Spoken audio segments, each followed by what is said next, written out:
Fala, Monster! Suave?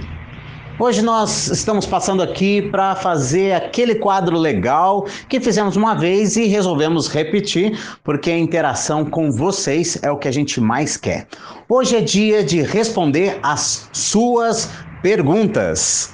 Exatamente.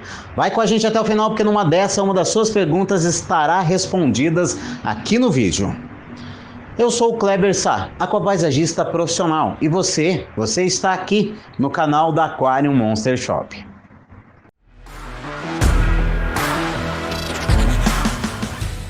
Hoje, para variar, vamos contar com a ajuda do nosso produtor, o Guilherme. E aí, Guilherme, tudo bem? Tudo bem, estamos por aqui. Bora lá então, vamos para a nossa primeira pergunta. Primeira pergunta do Iniciantes da Maromba. Olha, outro nicho, mas aqui no aquário. Mas é maromba e gosta de aquário. Musgo de Java ficando marrom, é excesso de luz ou falta dela? Essa é uma pergunta muito relativa, porque existem vários fatores que podem deixar o seu musgo de Java marrom. Por exemplo, quanto tempo tem o seu aquário? Se o seu aquário é novo, pode ser que o seu musgo esteja sendo coberto por uma alga muito conhecida em aquários novos, chamada diatomácea, ou mais conhecido ainda como alga marrom.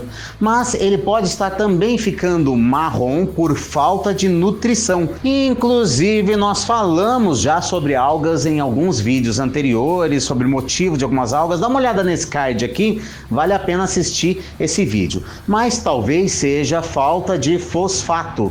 E aí, essa ausência nutricional pode causar realmente algumas deficiências na planta. Próxima pergunta, Rafael Freitas. Bom dia, vocês sabem de alguma planta de aquário que seja possível plantar em um vaso comum em ambiente interno e sombreado? Em ambiente interno e sombreado, bom, existe sim algumas, por exemplo, algumas eleocaris, aliás, várias eleocaris.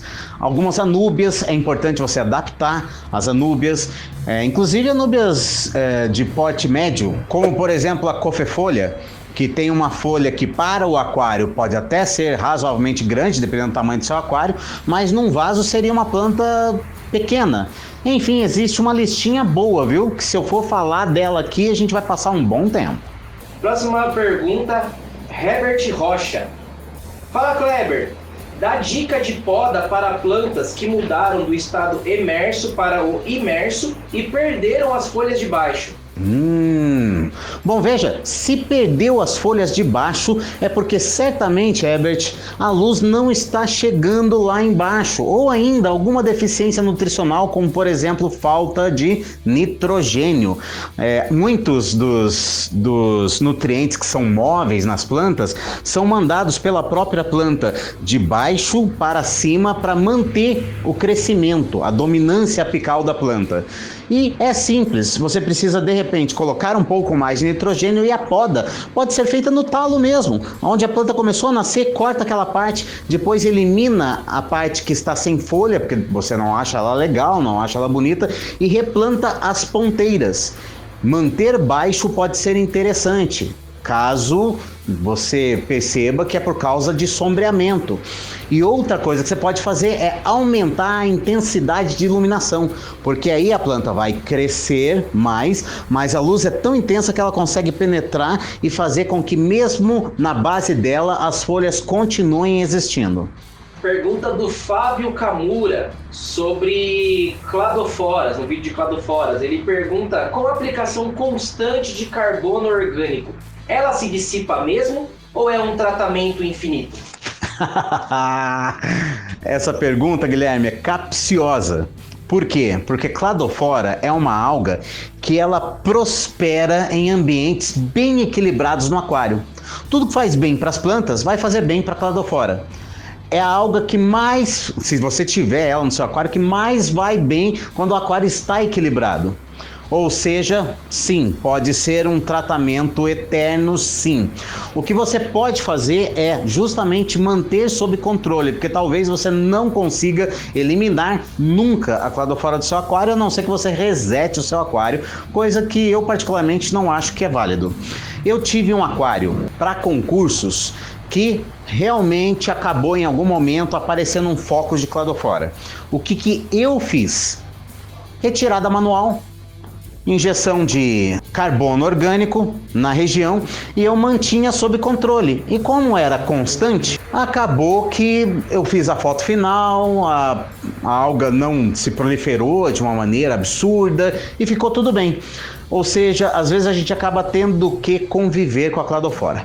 Porém, há um tratamento feito à base de fluconazol.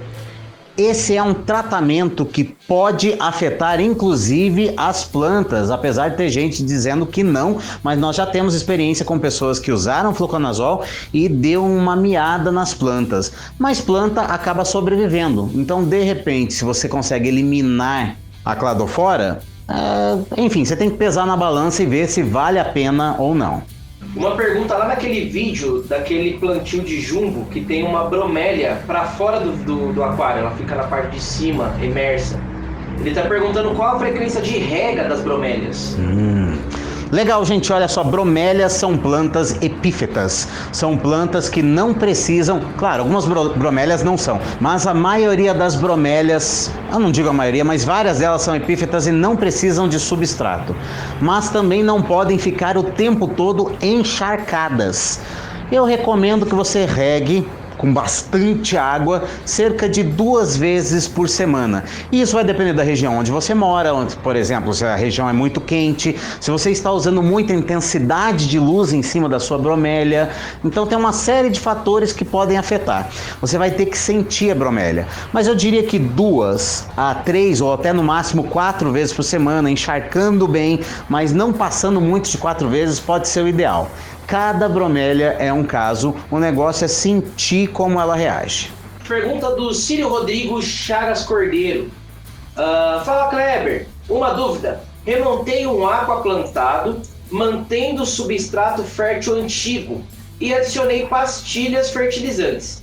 Depois de um dia, medi o nitrato e está com 5 ppm e fosfato em 2 ppm. A pergunta é: posso iniciar a fertilização com macros e micros ou nesse caso deveria dosar apenas micro e potássio? Excelente pergunta. Repete o nome dele? É o Círio Rodrigo Chagas Cordeiro. Círio Rodrigo, parabéns, é uma pergunta inteligente. Primeiro eu quero dizer para você que a sua proporção entre nitrato e fosfato está num tanto que você pode acabar tendo algas filamentosas. Seria interessante que o nitrato estivesse bem mais alto do que o fosfato. Mas tendo dito isso, você pode usar, por exemplo, só o potássio e o nitrogênio para aumentar o seu nitrogênio e o potássio para fazer o transporte entre os nutrientes, entre a planta, e sim fertilizar apenas com os micronutrientes. Mas veja, eu acabei citando quase que todos os macronutrientes aqui, certo? O nitrogênio, para aumentar essa diferença, o potássio, porque não tem como seu aquário produzir potássio, e os micronutrientes, porque dependendo da quantidade de plantas que você tiver aí, é interessante você colocar os micronutrientes. Tá? Então ainda não diria que eliminar os macros, porque sempre o aquário vai precisar de potássio. Nenhum aquário produz por si só. Ok? Essa última pergunta estava no nosso vídeo sobre aquários jumbos plantados e como fertilizá-los. Quero agradecer a vocês todos. Se você tem dúvidas, deixa aqui embaixo. Nós vamos responder não só no próprio comentário, como se a gente perceber que é uma pergunta importante, pertinente, vamos também, volta e meia, fazer alguns vídeos aqui. Enquanto isso, veja esse vídeo que eu acabei de dizer para você que existe um aquário plantado de jumbos e a possibilidade de fertilizá-los, ele vai aparecer aqui do lado. Até o próximo vídeo.